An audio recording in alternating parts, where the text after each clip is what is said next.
bienvenue sur le Vapelier pour cette revue matériel qui va nous emmener chez 5G Vap avec le dripper Freedom. Voilà, donc tout de suite direction l'unboxing. Voilà la boîte donc du Freedom, le Freedom que l'on retrouve dans cette jolie boîte donc. Et comme vous le voyez, il y a plusieurs capuchons, donc on va voir ça après. Là, on regarde la boîte, bon derrière on a tout ce qu'il faut, les logos, l'adresse de 5G Vap, le scratch code, bref, voilà. Et c'est l'intérieur surtout qui est vraiment intéressant. Voilà, en fait on a là un plateau qui est monté sur une cloche, mais on a le droit à 3 cloches différentes, voilà, en ultime, en transparent, en noir. Et ça, j'avais jamais vu ça. C'est plutôt très intéressant. On a aussi un petit sachet, voilà, qui contient donc un pin classique qui est ici, voilà, une clé Allen, des joints, des vis de rechange, bref, un packaging complet. Toc, ça on le range, il n'y a pas de souci là-dessus.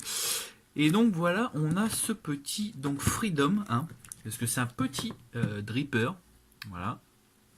C'est un petit dripper puisqu'il fait 30,5 mm de hauteur sans le drip tip et 22 seulement mm de largeur, enfin de diamètre. Donc c'est pas énorme. Il est en SS 316 de la base. Le pin que l'on retrouve en dessous, voilà, comme ça on voit le dessous, est en plaqué or. Avec le Freedom, le numéro, voilà, 23.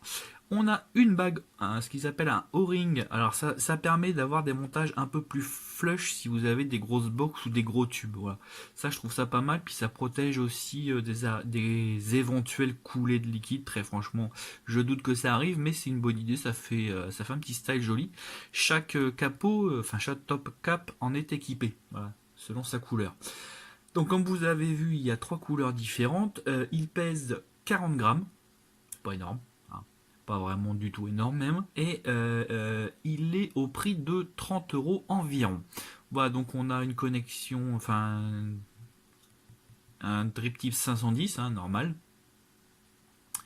Et moi je le trouve vraiment plutôt joli. 22 mm, mais en main il fait plus. Donc on va le mettre sur une box. Là, comme vous voyez, j'ai mis le pin BF, hein. Je vais le mettre sur une box, comme ça je vais pouvoir l'ouvrir et je vais vous montrer l'intérieur. Toc. Voilà. Donc il se voit sur n'importe quelle box.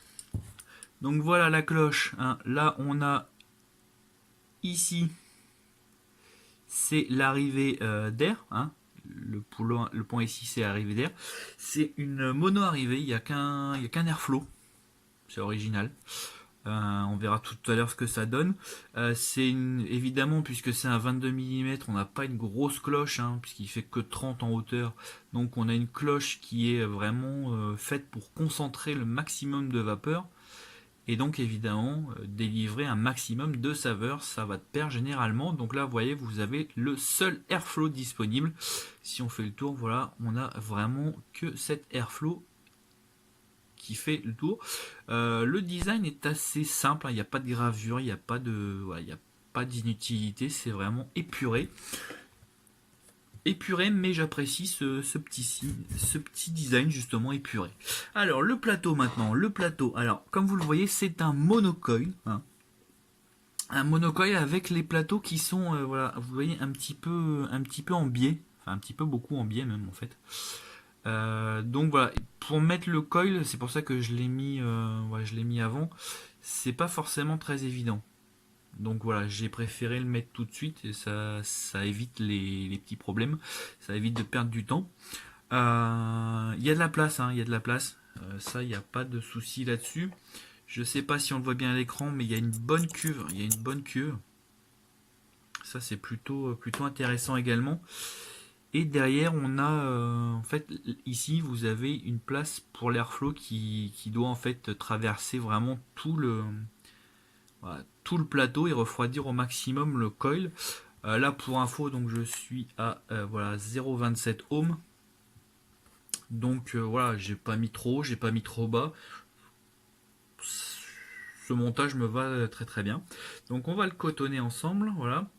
Donc là, j'ai vraiment pris une petite mèche, hein, voilà, vraiment pas grande, hein.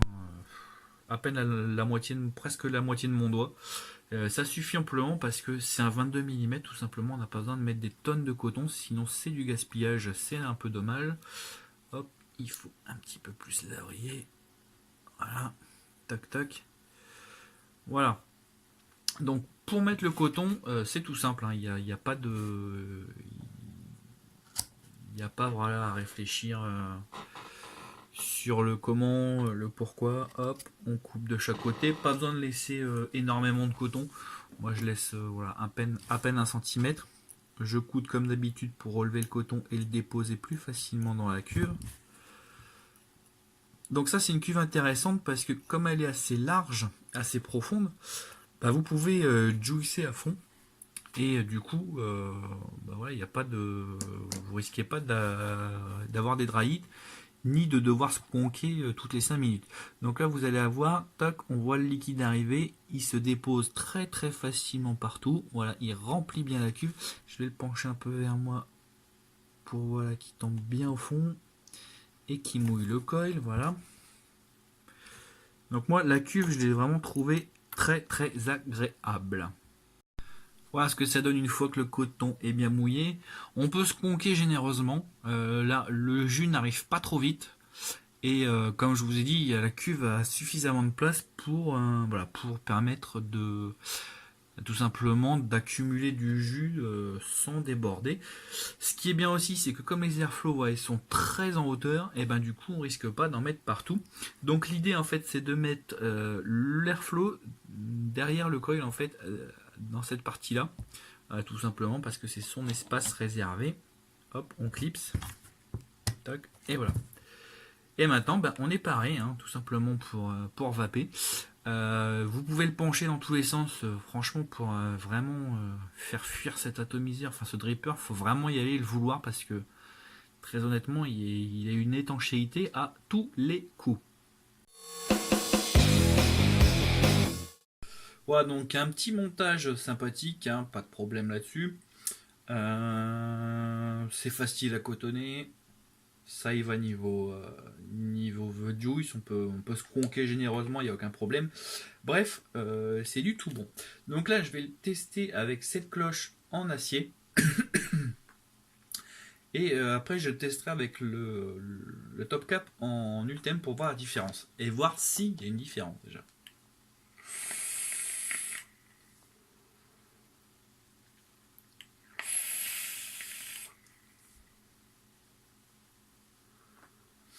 Voilà, donc comme vous le voyez, il y a une bonne production de vapeur.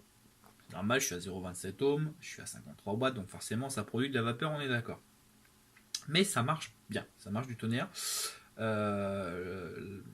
est réactif, il n'y a aucun problème là-dessus.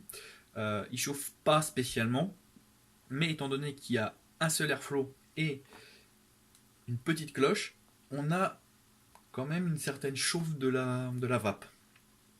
Donc sur un gourmand, comme c'est le cas ici, ça passe. Sur un fruité, ça passe un petit peu moins bien, parce qu'un fruité chaud, c'est pas forcément agréable. C'est pas gênant en soi, hein. Faut vraiment enchaîner les barres, mais voilà, j'ai noté ça, donc j'avais essayé un autre montage à 0,5 ohm, ça passe déjà mieux, parce qu'à mon avis, il est plus adapté au montage assez haut, justement pour éviter qu'il y ait un coefficient de chauffe trop important. Voilà. Sinon, le drip tip, j'ai en parlé maintenant puisque de toute façon c'est la même forme du drip tip sur tous. Je suis pas spécialement fan du drip tip. Il est pas mauvais en soi, mais je le trouve un peu court et un petit peu. J'aime pas sa forme évasée. Voilà. J'aurais préféré qu'il soit à droit. Là, il y a un petit truc qui me dérange. La prise en bouche est pas optimum, on va dire. Maintenant, je vais l'essayer avec. Ah, il faut resconquer un petit coup. Voilà, tac tac, c'est parti. Je vais l'essayer avec la cloche en ultime, voir s'il y a une différence. Donc là, j'ai laissé le ring en argent, mais il y a le ring aussi voilà, en ultime pour aller que ça soit totalement flush.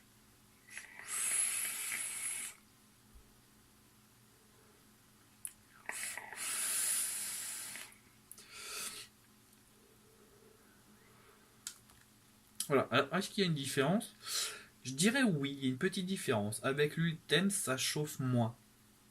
Un petit peu moins. Il est plus adapté voilà, aux résistances qui sont assez basses. C'est également le cas du ring transparent, hein, qui est comme ça. Il est en à peu près de la même matière, donc du coup on a une chauffe qui est pas énorme, moins grande qu'en acier. Le noir est plus proche de la version acier parce que c'est une matière qui dissipe pas aussi bien la chaleur que l'ultème. Donc là, avec l'ultème, on a quand même quelque chose d'un petit peu moins chaud. Et du coup, c'est plus adapté à mon avis, voilà, comme je l'ai dit, aux résistances assez basses.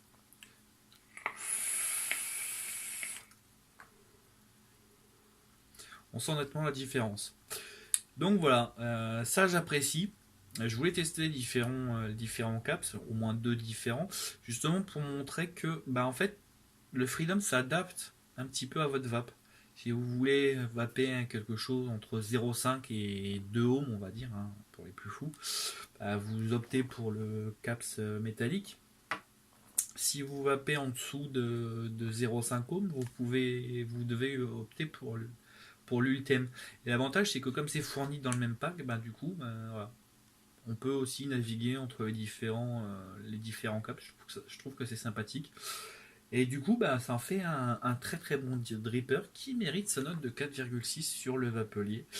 Voilà, parce que il est vraiment, vraiment génial et ça en fait donc un top ato. Voilà, vous savez tout.